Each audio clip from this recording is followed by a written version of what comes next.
फिर ये भी उत्तर खट गया कि मैं कट ऑफ कैसे बताऊं। फिर भी मुझे ऐसा लगता है, मैंने जितने बच्चों से बात की, सब कुछ किया, उसके आधार पे मैं लगातार बिना बच्चों के बात किए हुए भी, यानी मैं पेपर से पहले भी कट ऑफ बता रहा था, क्योंकि मेरा इन चारों फैक्टरों में से कुछ पता नहीं है। तो मेरा आइडिया कट ऑफ का अभी भी वही है कि कट ऑफ 120 से 130 के बीच में रहनी चाहिए। इससे कम नहीं जाएगी, इससे ज्यादा जा सकती है।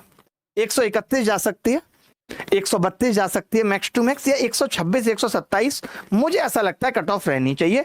आप देख भी सकते हो, देखो 2023 की अगर बात करें हम, तो वैकेंसी बहुत कम थी, बहुत कम थी 2023 में। तो आप देखोगे 2023 में कट ऑफ सबसे ज्यादा थी, 150 थी। 2022 में 114 थी, उसकी वजह थी 2022 में वैकेंसी बहुत ज्यादा थी, 37,409 वैकेंसी थी, तो उस हिसाब से कट ऑफ 114 थी। उससे पहले वैकेंसी 7,621 थी, तो उस वक्त कट ऑफ आप देखोगे तो 132 थी, खूब कट ऑफ थी। उससे पहले ये एवरेज कट ऑफ है 147, क्यों? क्योंकि वैकेंसी कम थी, 7,000 ऐसे ही वैकेंसी चल रही थी। जब अचानक वैकेंसी बढ़ी तो आपने देखा कट ऑफ अचानक से सारे ईयर से बहुत कम हो गई। और फिर वही वैकेंसी क्या हुआ, इन वैकेंसी को देख के अगले साल लोगों ने बहुत फॉर्म भरे, बहुत इंटेलिजेंट इंजीनियर अपनी अपनी नौकरी छोड़ के आए, तो फिर क्या हुआ, कट ऑफ फिर वापस बढ़ गई। कितनी बढ़ गई? 150 पहुंच गई। आपने अभी CHSL में भी देखा होगा 3712 वैकेंसी थी, तो कट ऑफ 160-70 क्रॉस कर गई। अगर इस बार CGL में भी 8000 वैकेंसी होती तो मान के चलो कट ऑफ 160 तक जाती, बट अभी वैकेंसी 17,000 है, हो सकता है ये 25,000 तक पहुंची, तो कट ऑफ 120 और 130 के आसपास रहने की संभावना है। बीच में 1-2 नंबर ऊपर नीचे हो सकती है, आप ये मान के चलो।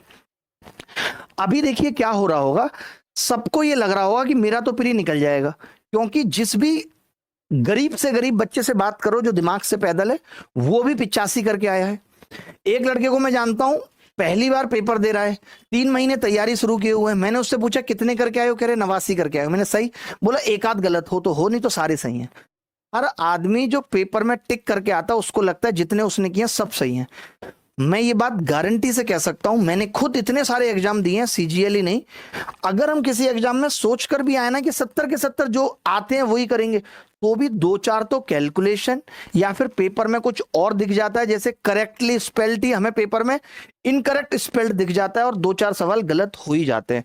आप ये मत मान के चलना कि आप 75 सही करके आए हो तो 75 दूनी 150 आपके नंबर आ जाएंगे, नहीं, 5-7 सवाल गलत होंगे ही होंगे, ये सच है।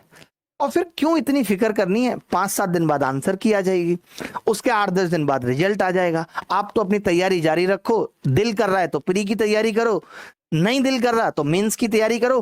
पढ़ना तो वही GS इंग्लिश मैथ्स ये सब है ही। तो भैया बात ऐसी है कि कट ऑफ पे मत टाइम वेस्ट करो, कोई फायदा नहीं है कट ऑफ का। कट ऑफ कोई नहीं बता सकता, nobody can predict the cut off. तुक्का जरूर मारा जा सकता है, जैसे आप एग्जाम में मार के आए हो, मैंने भी मार दिया 120 से 130 के बीच में रहेगी, ऐसा मेरा दिमाग कह रहा है। बाकी मेरे पास ऐसा कोई सबूत नहीं है कि क्यों रहेगी इतनी, कोई लॉजिक नहीं है, बस मेरे दिमाग में आ रहा है, मैंने आपको बोल दिया, क्योंकि मैं पिछले 2-3 महीने से ही बोल रहा हूं कि कट ऑफ इतनी रहेगी। अब पता नहीं वैकेंसी कम हो जाए तो और हाई चली जाए कट ऑफ, पता नहीं 140 तक भी जा सकती है, तो कुछ नहीं कह सकते। अब बात